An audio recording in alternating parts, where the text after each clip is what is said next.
2016, dumami ang mga ahensya ng gobyerno na humihingi ng confidential funds para sa taong 2024. Kaugnay naman sa usaping yan, binanatan ni Vice President at Education Secretary Sara Duterte ang ilang mambabatas na kumwestiyon sa confidential funds ng Office of the Vice President noong 2022. Na itong special report ni Rafi Tima. Right now, we do not have it. Mainit ang sagutan ni Vice President Sara Duterte at Opposition Senator Risa Ontiveros sa issue ng confidential funds ng Office of the Vice President noong taong 2022. Illegal daw kasi ang paglipat ng 221 million peso confidential funds mula sa Office of the President patungo sa Vice President. Sa pahayag ni Duterte, pinatutsadahan niya ang anyay madramang si Ontiveros na gusto raw palabasin na nakuha ng illegal ng OVP ang 2022 confidential funds nito. Pero wala naman daw maipalabas na patunay ang mga ito para suportahan ang anyay marumi nilang imahinasyon. Sagot niya ni Ontiveros. Trabaho lang, walang drama. Hindi ko kailangang mag-wish na na-access ng opisina niya ng illegal ang confidential funds.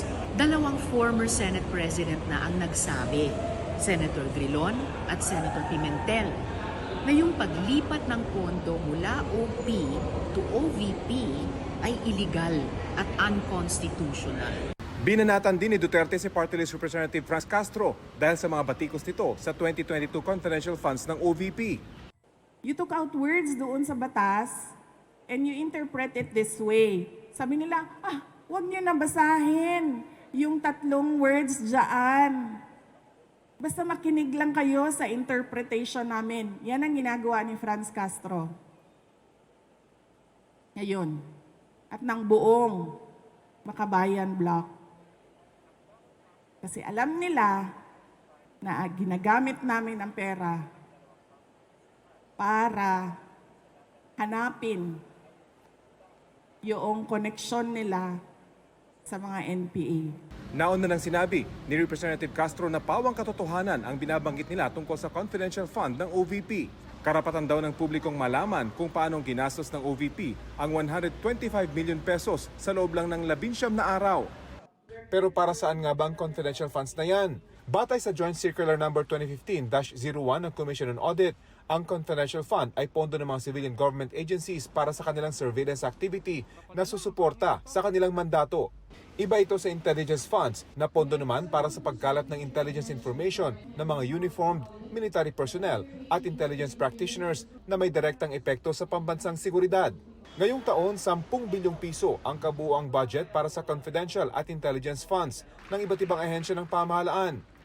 Para sa susunod na taon, ganito ring kalaki ang hinihingi. Pinakamalaki ang sa Office of the President na nasa 2.25 billion pesos ang hinihinging confidential funds. Bukod pa sa 2.31 billion pesos na intelligence fund. Pero base sa datos na nakalat ng GMA Integrated News Research, dumami na ang mga civilian agencies na humihingi ng confidential funds. Mula sa 21 ahensya noong 2016, nasa 28 agencies na ang humihingi nito sa 2024 budget. Doon sa ating nakaraan, ang confidential funds nga ay parang nilalaan lang sa Office of the President. Kasi nga, kailangan siyang may confidential funds for special pet projects. Kasi ang Office of the President, di ba, parang ang assumption doon, supervision of all the agencies of the government. So, may kanya-kanya silang flagship programs. Sabi ni Dr. Maria Fe Mendoza ng UP National College of Public Administration and Governance, nagbago na ang panahon tungkol sa pangangailangan at pinagkakagastusan ng confidential fund. Kaya daw marahil dumami ang humihingi nito. Ngayon, tinignan nila na ang national security, hindi lang siya peace and order or yung parang problema natin sa defense or sa mga terrorists. Kung hindi, kasama din yung food security. Ino-audit pa rin naman ito ng COA, pero di tulad sa regular na budget, hindi pwedeng isiwalat ng COA kung saan ito ginamit. Pagtatanungin mo, bibigyan ka ng datos na, ay, hindi namin madidisclose kasi confidential. Ayon sa mga eksperto, kung pagbabasehan ng batas, mahirap kontrahin ang paghingi ng confidential fund ng mga ahensya ng gobyerno kapag sinabi nilang kailangan nila ito para maipatupad ang kanilang mandato. Pero sana raw, sa halip na programang hindi pwedeng malaman ang pinagkagastusan, ibigay na lang ito sa ahensyang direkta ang tulong sa mamamayan. Yung intelligence funds, ilagay talaga natin sa intelligence agencies para mas magamit nila yon. Kesa i-spread out mo sa kung ano-anong mga agencies na baka naman kukunti lang ang ambag. Ito ang unang balita. Rafi Tima para sa GMA Integrated News.